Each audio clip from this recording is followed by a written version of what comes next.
I've been to the north side and the north suburbs, and I've been to the south side, and this is the full moon, whatever it was. But I've only gotten to Oak Park and Cicero. So this is a real achievement. Heading westward to Naperville. I'm glad to be here. I'm especially glad because I've had a long time, almost lifetime connection with the Unitarians. Sometimes our movement is called Unitarian. What I want to do this morning is to explore with you the meaning of liberal religion. That is, what are the choices? The best way I can do that is to tell you about what happened to me in the last week or month. This past week, something very traumatic happened to me. A young man, 33 years old, the son of one of my closest friends, a person who had worked a long, long time to become an internist, a physician of great compassion, found out that he had pancreatic cancer. What does it mean when you find out you have pancreatic cancer at the age of 33? He has 2 children. And he was in the hospital, and I went to see him in the hospital, and I walked in the room. And I walked up. When tragedy happens, I don't say little nice things to make the tragedy not tragic. Tragic things are indeed tragic and deserve their own dignity. So I just sat there. I'm a friend. I love it. And I looked, and for the first time I'd ever seen, there were tears in his eyes.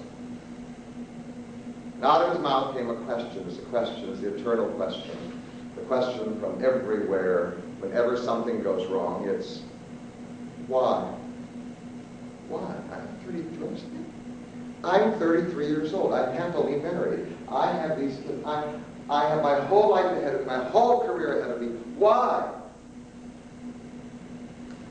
This past month I had a funeral. Let me tell you about this woman. She was a survivor of the Holocaust. She lost her entire family. She had come to live in Detroit.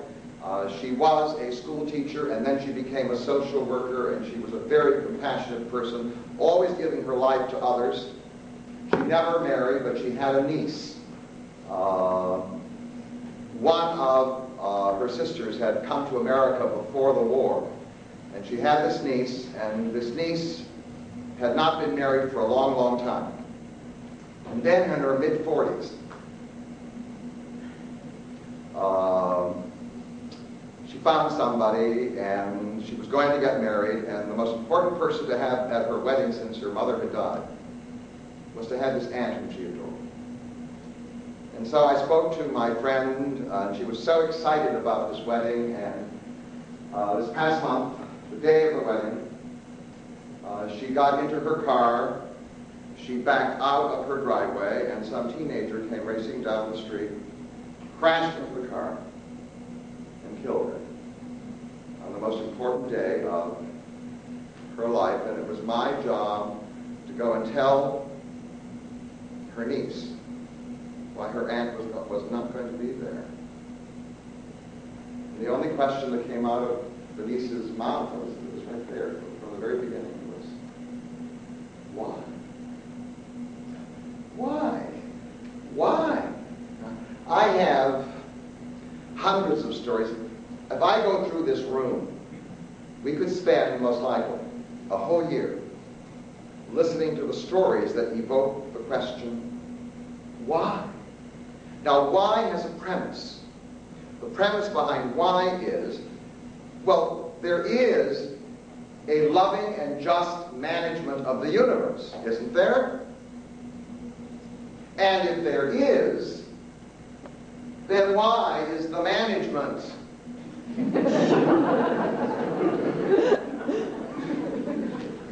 allowing this to happen? Now, I wrote a book that was called Staying Sane in a Crazy World. Because, indeed, most people throughout history have wanted to live in a sane world. A sane world has a sane manager. It's a manager who is loving, you understand? Loving and just. Everything that happens in the universe happens for some good cause. Even if I can't figure it out, it's for some mysterious good cause. That's why bad things happen. Bad things look bad, but they're not really bad. In some way, all tragedies serve some good purpose. Now, a sane world is a world in which, indeed, that management exists. Crazy world is a world, well, that's the world that Job was edging in onto. He spent 40 chapters complaining, even whining, defiantly. You can whine defiantly. We have a word in Yiddish which may not be used in Naperville. Fetch. I mean, on and on, because he said, why is all this happening to me? I've got boils, I've lost my family, I've lost my wealth, I've lost my position, I'm sick, why? And after 40 chapters, he gets an answer which is an avoidance answer. It was used by my relatives sometimes toward me. God finally says to him, who do you think you are to ask that question? That's an avoidance technique. You don't want to answer the question, use intimidation, right? Who do you think you are to ask that question? Huh? Who do you think you are? So, a crazy world is a world, by the way, in which there is physical order, but in which the moral agenda of human beings does not prevail in the order of the universe. Physical order is the law of gravity. The law of gravity is morally neutral. If you're a nice person dropping supplies down to needy people, starving people in Ethiopia, the law of gravity will cooperate. It'll cooperate with you. If you're a member of the mafia and you're on top of, I don't know, the Sears Tower, you can be on the top of the Sears Tower, you want to throw a body over the Sears Tower, the law of gravity will what? It'll cooperate with you. The physical order of the universe is orderly, but the physical order of the universe is morally indifferent. Well, throughout history, people have tried to cope with this. One of the major ways people have coped with it is what created traditional religion. After all, one of the stunning religions that emerged, that became a model for both Christianity and Islam, was Rabbinic Judaism. It was the answer to Job. The answer was, it appears on the surface that rotten people suffer and good people live long. On the surface only. But in reality, that will be all corrected, because in time to come there will be what? A final judgment day. The dead will rise from the grave, and then God will come down from heaven, and then everybody will be divided. The good will be rewarded, and the wicked will be punished. And we will live in a sane world. Well, that was picked up by Christianity with variations. That was picked up by Islam with variations. In the Eastern world, they developed another idea, which was karma and reincarnation. I once had a discussion which was a little traumatic for me. I was actually with a Buddhist monk, and we were talking about the Holocaust. So I asked him, I said, do you believe that the reincarnated souls, or do you believe that the people who died in the Holocaust, that they deserve to die, because after all, the principle of karma is one, that in the end, all things come around to justice. If not in this life, then what? In the next life. So, if you commit a sin in this life, then you are reborn in the next life, and indeed you will experience the punishment in the next life for the crime you commit in this. So you understand the power of karma and reincarnation. In the end, it's the same world, right? In the end, everybody gets exactly what he or she deserves. And so he was compelled to give the answer. Obviously, the people who died in the Holocaust died for some sin, not in this life, but maybe in some previous existence. It's like a chill, something from cold water over. Well, if, by the way, any of the alternatives I've described are satisfactory to you, you don't have to hear the rest of this talk. If they're acceptable to you, then obviously you believe in the same world, and here are some reasons and so forth. But if you don't find them acceptable, then what we ask, what is the alternative? Well, the alternative is what I would regard, which is for me, the heart of an authentic liberal religion.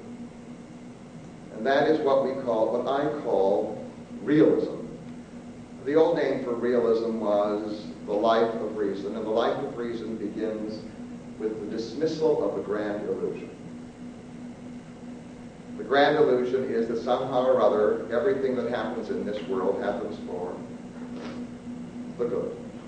And that somehow or other there's some kind of management in this universe that guarantees that all things exist in some kind of overall harmony which will produce the good. And if you dismiss the grand illusion, you also dismiss part of your childhood. The grand illusion arises from childhood. It has to do with what we call a rescue fantasy. We lie in the crib, and the only equipment we have to get anything to survive is we cry. We cry out, and then magically somebody shows up who wipes us and takes care of us, right? And makes sure that everything is all right. For a moment, we're scared, and then it's okay. Well, to dismiss the grand illusion is also to dismiss the rescue fantasy. That's what it means to grow up. The rescue fantasy goes, and the belief in some magical power that's going to intervene in my life to rescue. And if you do, then the life of reason for me, and I would hesitate to imitate numbers in Buddhism, but I'm going to call it anyway, the Eightfold Path. The first thing of the life of reason, which is the alternative, you understand, to the other, the life of faith. By the way, the word faith is sometimes misunderstood. The word faith in English means trust. It means trust. So I can have faith in my lawyer, I can have faith in my doctor, I can have faith in my parents, right?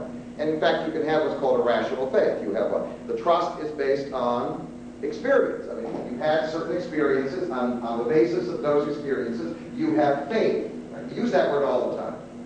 When it's used in the word religion, it means I have faith that somehow or other, in the world, there's some kind of magical power that's going to make everything all right. Okay. So the life of reason is different, and the first step of it is follow the facts where they lead. That's very, very hard. But the first thing that people often ask about the universe is, what is the purpose? Like that question, people come to visit. What's the purpose of the universe? Why are you asking me? I'm only a clergy. Cosmologist. If you want to ask somebody who's incompetent to answer the question, ask a clergy. So, and what they mean is, there must be, because if there's a single management, do you understand? And it's all coordinated and all harmonized, there must be some single goal toward which everything in the universe is heading. The reality, when you follow the facts, is, it's sometimes disturbing, it's an unpleasant fact, is that we live in a world of multiple agendas that are often conflicting with each other. And when life is always negotiating one. Life is always negotiating agendas. So since I heard about fishing today, let me just read this little thing from the book Staying Sane. Here we go. Many people ask, what is the purpose of life, or what is the purpose of the universe? The question implies that there is a single overreaching goal in the world, and we need to find out what it is. It also implies that all the goals, all the conscious or unconscious beings in the universe are mutually compatible and fit neatly into some harmonious spiritual whole. Leisure fishermen think of fishing as a restful, peaceful activity in which they can escape the hustle and bustle of urban living and feel in harmony with nature and at one with the world. But for the fish,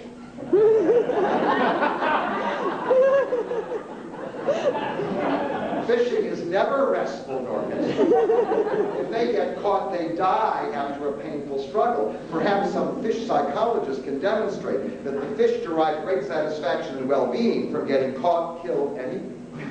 But I doubt it. Fishing for the fish is a horrible experience, a confrontation of the human agenda with the fish agenda. What is peace and calm for one being is terror and trauma for another. Of course, one can always maintain that God made fish so that men could catch them and eat them. The trauma of the fish fits into the overreaching purpose of God, but that piece of news does not make it any easier for the fish. It just adds a third agenda, God's agenda, to the confrontation. Maybe fish ought to be enthusiastic about doing what God wants them to do. But no matter how you cut it, the experience of becoming a fish fillet is not the stuff out of which fish dreams are made.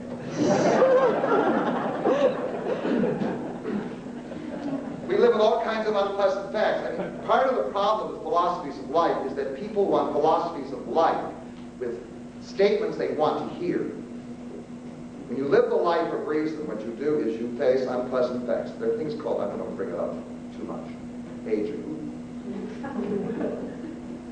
Death, do you understand? I mean, there are all these uncomfortable things out there. 2, avoid utopias, avoid perfection. One of the most dangerous ideas that ever occurred arose in the Jewish tradition. Some good ones did too, so I'm going to. It's called Messianism.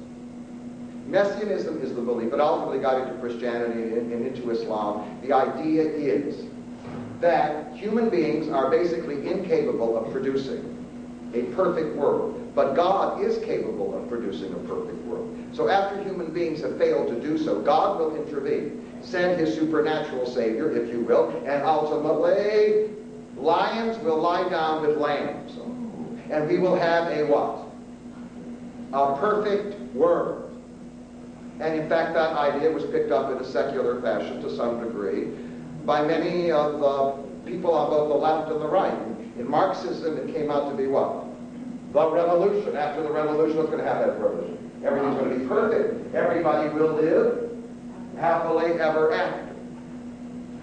Now, just because you may not believe in God, that doesn't make you rational, you understand? It doesn't make Reason is a discipline.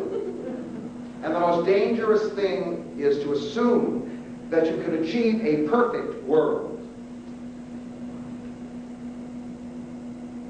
Perfection most likely isn't achievable because any choice we make in life, any choice, has both advantages and what? Disadvantage. You can't give me any action that has only advantages and no disadvantages. And if that's the case, what you do, what a rational person does, it says, you know what? I don't expect to be rescued. Right? I don't expect to be rescued, and I know that ultimately I'm not going to create perfection, but I'm gratified when I'm able to improve the world.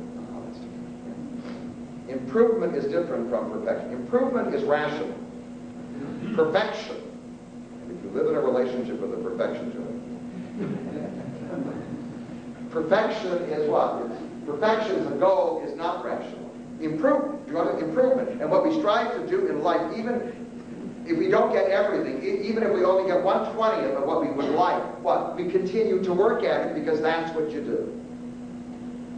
Number 3 is you have to dismiss, or you have to fight the past, because for many, many people, their lives are consumed by the past.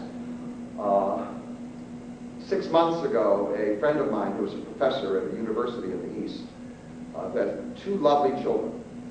The 2 children were flying from San Francisco to New York to be with their mother. And the plane crashed. Most of the people survived, but they were sitting in a part of the plane where they were killed. And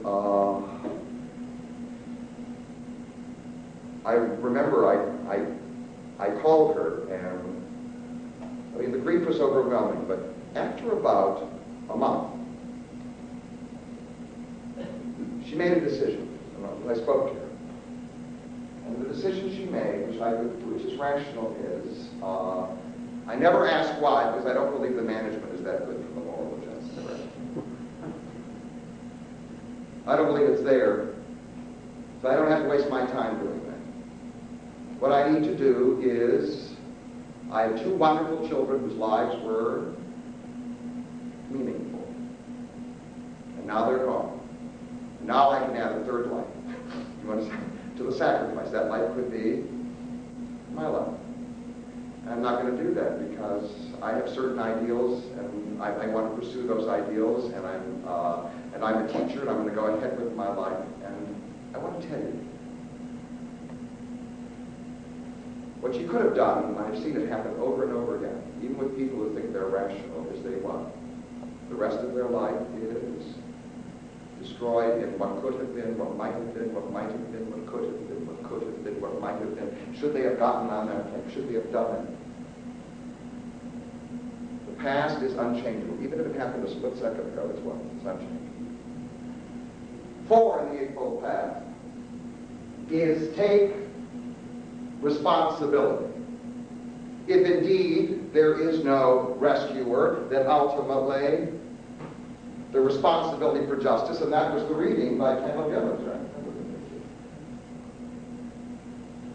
In the end, if there's going to be any justice in the world, it's we who what? Have to guarantee. Well, you say, well, human beings are so limited. I always get that. Yes, true. So, you got somebody else, another candidate? So people will say, well, we need God. We need a lot of things. I need $1 million. What are you talking? You don't invent things because you need them. They're either there or they're not there. Otherwise, you can't get control of your life. So in the end, we have limited power, and there are all these tasks of justice to be done in this world, and we have to do them. Step 5. I call watch my behavior. Let me tell you about a cult that a lot of people are interested in. I often fall into because it's inevitable. It's called the cult of intentions. The cult of intentions, somebody says, you know, he does beat up his wife, but he does have a good heart. Ever get that? No, he never gives money to any charity of any kind, but he really deep down in his heart he's a loving, really a loving person. The cult of intentions is that people are their intentions, not their behavior.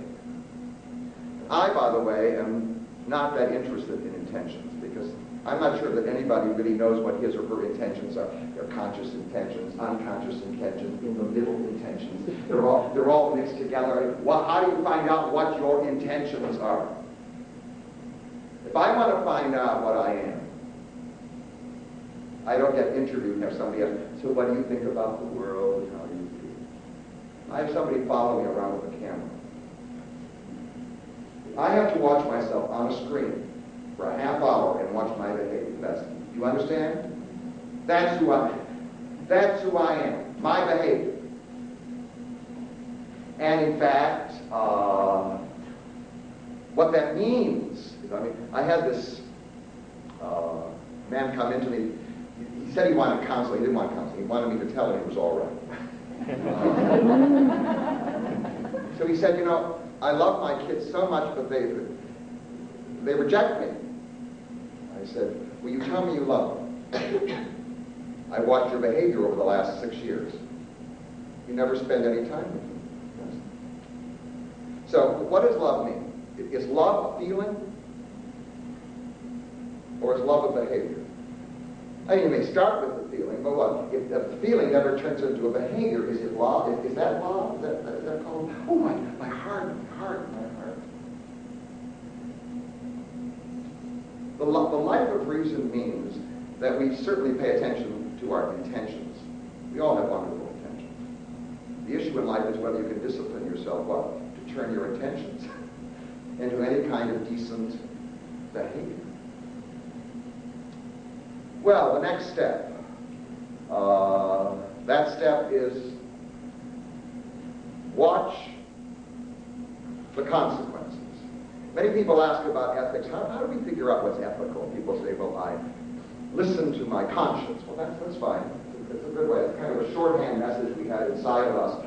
But that conscience is based on what we call the long-run experience of the human race, about what works to satisfy basic human needs for happiness, dignity, whatever else it is.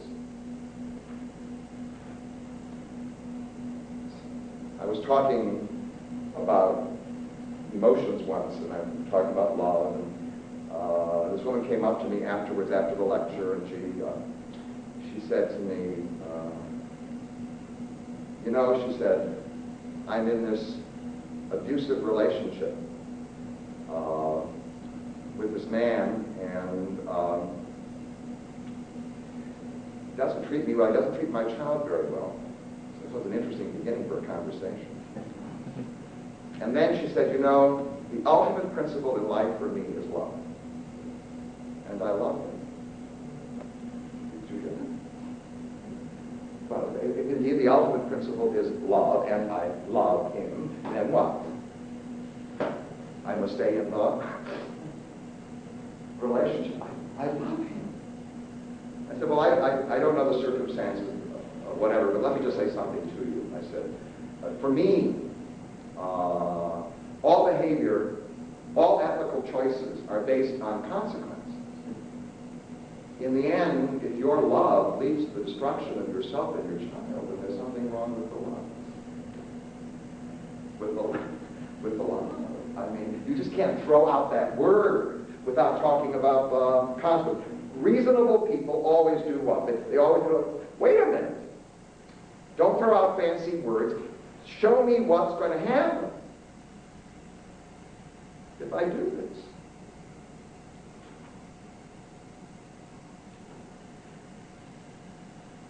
The next step, and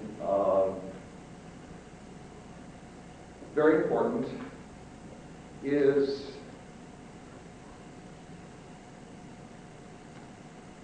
find the beautiful. People often say, well, what's the meaning of life? If there's no management out there, and if things don't always happen for the good stuff, what's the meaning of life? Doesn't make any sense.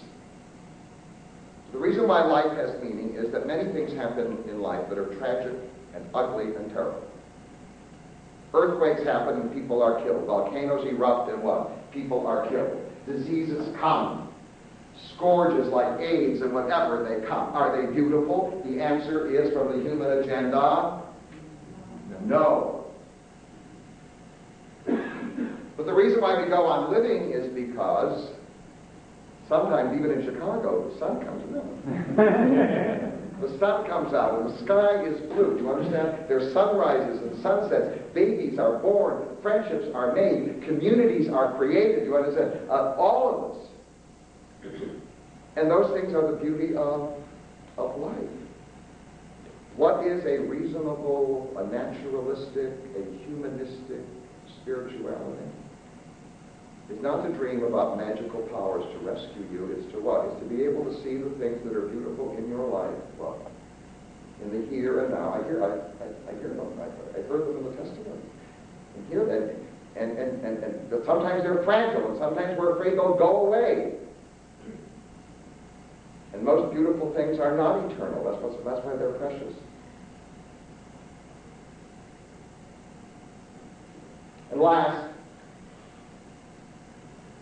people often ask me, so what's this life of reason? I say, well, you can call it the life of reason, if you will, but there's another name for it. And that name is the life of courage.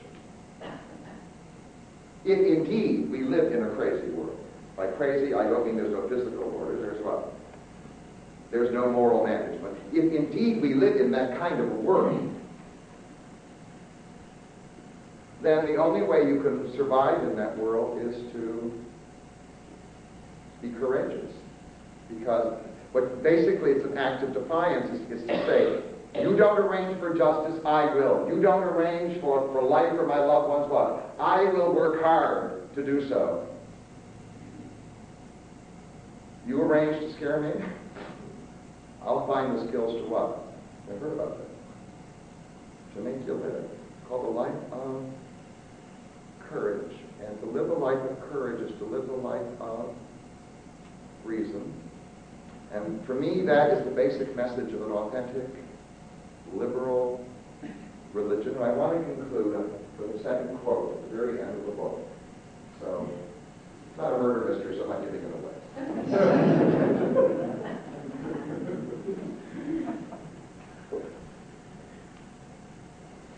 Realistic living has a heroic touch to it, even for the most nondescript men and women, even in the most pedestrian of settings, because the dangers of failure and death are so real. Realistic living is the courage to acknowledge the truth even when it is painful. It is the courage to strive for happiness even when it is unlikely. It is the courage to make necessary decisions even when there is uncertainty. It is the courage to improve the world even in the face of overwhelming defeat. It is especially the courage to take both the blame and the credit even when they are embarrassed. Realistic living is the courage to stay sane in a crazy world. The sun requires no courage to rise in the morning, to shine in the day, or to die in the evening. But we, living, breathing, passionate people, we do. Thank you very much.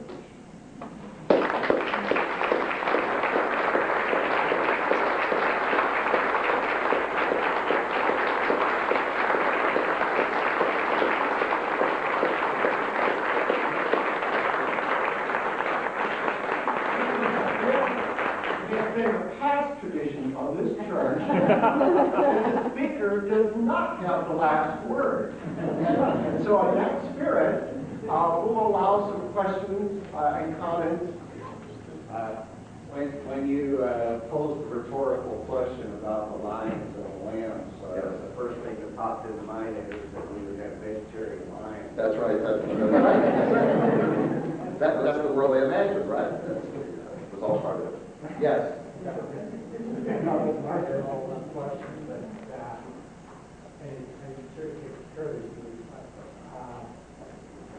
How do you deal with more conservative people who would say, by kind of running away from the faith of your fathers, in a way, you're dishonoring those very, very brave people who went through that horrible, horrible Holocaust? And how do I answer the people who say that by you mean that if I wish to honor them, I would keep the faith? That's what you say. All right. The answer is, first of all, the Holocaust is a major issue in Judaism, and every Jewish theologian, intellectual who talks about Judaism has to deal with the Holocaust. Because the message of the Holocaust is very clear. The message of the Holocaust is the message of Jewish history.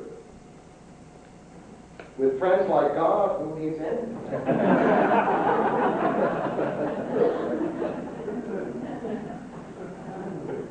So, I mean, for me, my humanism doesn't only derive because I read Bertrand Russell.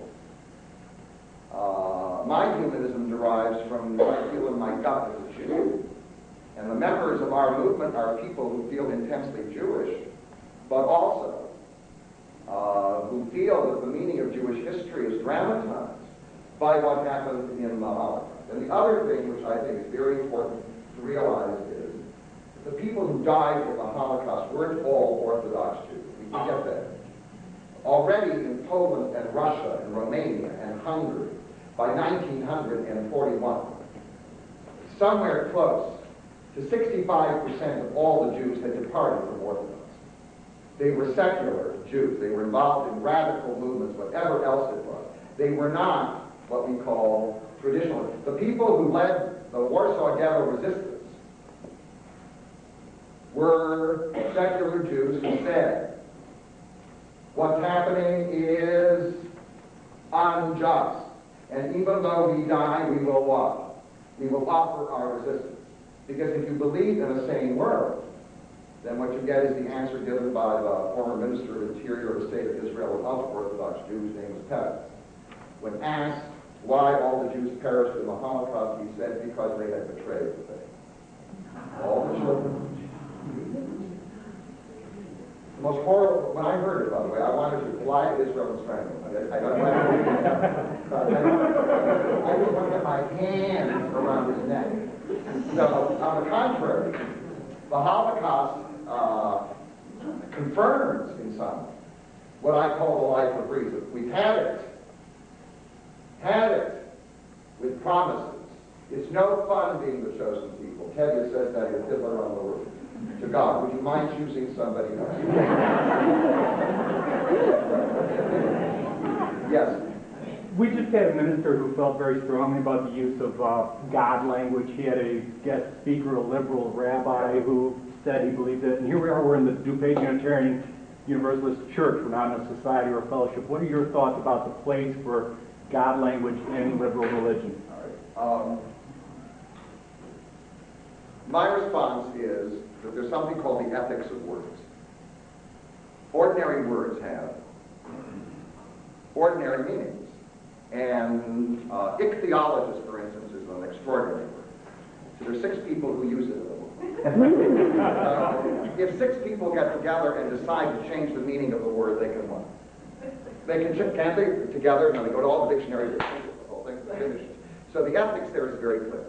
Because if you promise me a chair and you give me a rug, and then you say, well, you don't understand, what I mean by chair is rug. Then what you do is you destroy all human communication. Nobody knows what anybody else is talking about. And when people say to me, you can take the word God and make it mean whatever is comfortable for you. Of what use is a word? Of what use is a word that can mean anything to anybody? You're talking about oranges, I'm talking about apples, he's talking about chairs, somebody else is talking about rugs. What are we talking? The reality is that people, for whatever reason, want to hang on to the word. Now, Julian Huxley was a very famous biologist who lived in England during the 20th century. Julian Huxley decided, he said, the best thing that we can do for purposes of communication and religion is to retire the word for a while. Just retire it. Because what happens is, instead of spending our time trying to solve real problems, we now invent this so-called science called theology, in which people spend hours and hours and hours trying to figure out what their subject matter is. There is no other discipline, by the way, in the world of knowledge. If I say biology, people know you're studying life, right?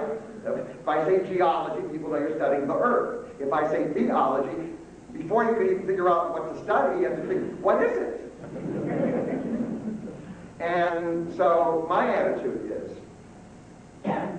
I'm interested in communicating ideas and feelings clearly and directly. I regard the word God now as a source of confusion. And therefore the best thing that we can do is to retire it. I don't believe that the essence of the religious enterprise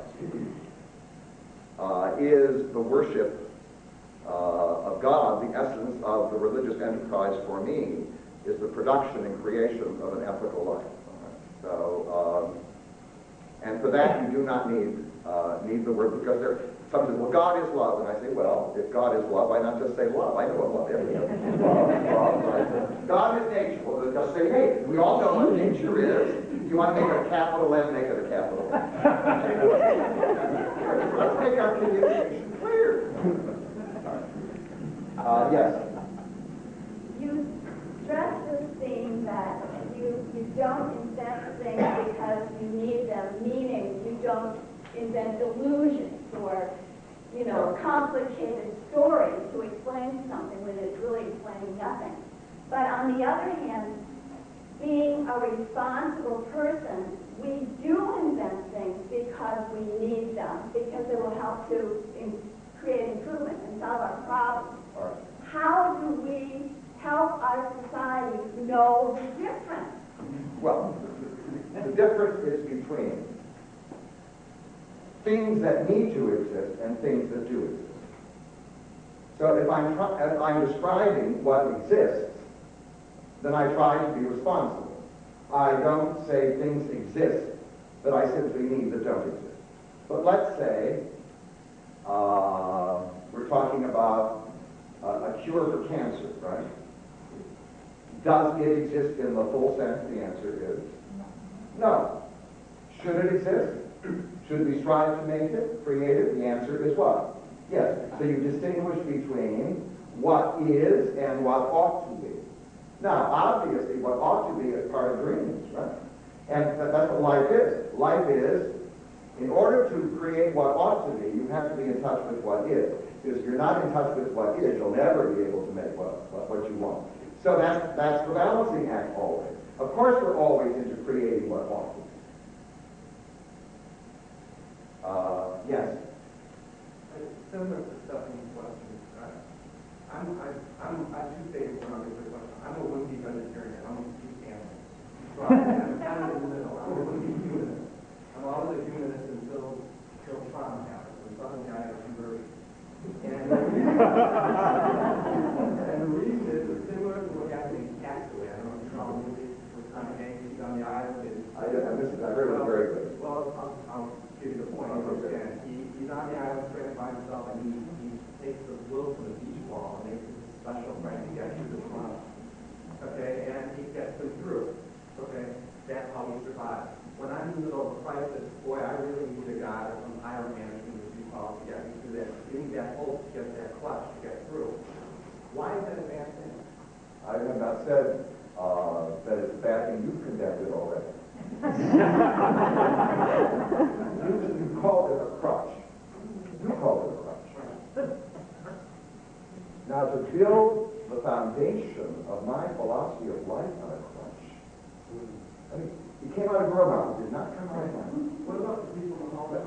Did any of those people who have circumstances use that to get them through? I don't know. By the way, when we are desperate, we revert to infancy. And what we do is we either begin to cry or we begin to shout out, mama, mama, papa, papa, mama, or we say, God, that's what God, mama, papa, papa, help me, rescue me, save me, whatever it be. Did they do that in the Holocaust? Yes. Was there also fury and indignation against what was happening to them? Yes. So now comes a basic question about the life of reason. What people say is, the life of reason, well, it ought to be sympathetic to my behavior. And the life of reason is more, it's also an act of discipline. It may be the case that when I do it because, we uncontrollably revert. But then I know that it's a crutch. So you call yourself a wimpy humanist, you know that what? You revert, but then you know it's a what? It's a crutch. You've already it's a crutch. I will recover. I will get over from it. It's not a fundamental part. It's what happens to me when I get very, very frightened and scared. In fact, when you call it a crutch, what you're really saying is I would prefer to walk without crutches, right? I wish I could do without it, but no. Can the life of reason allow for people who slip from time to time, a lot of the time? The answer is yes, because the life of reason doesn't believe in perfection. We'll have time for one last question or comment. One of the most enlightening things that you said in your talk today was, for me, that the goal is the life of courage. Yes. And kind of going off what Eric said, when you are not an extremist, then it seems that what you need to do in your spirituality or your worship life is to cultivate that courage. And I think that's something that, across a large range of religious opinions in this church we could come together on, that we are searching for that life of courage, and whatever enables us to do that is important. I'm not supposed to say anything after you, but I want to say here's a perfect summary for what I said. Thank you very much.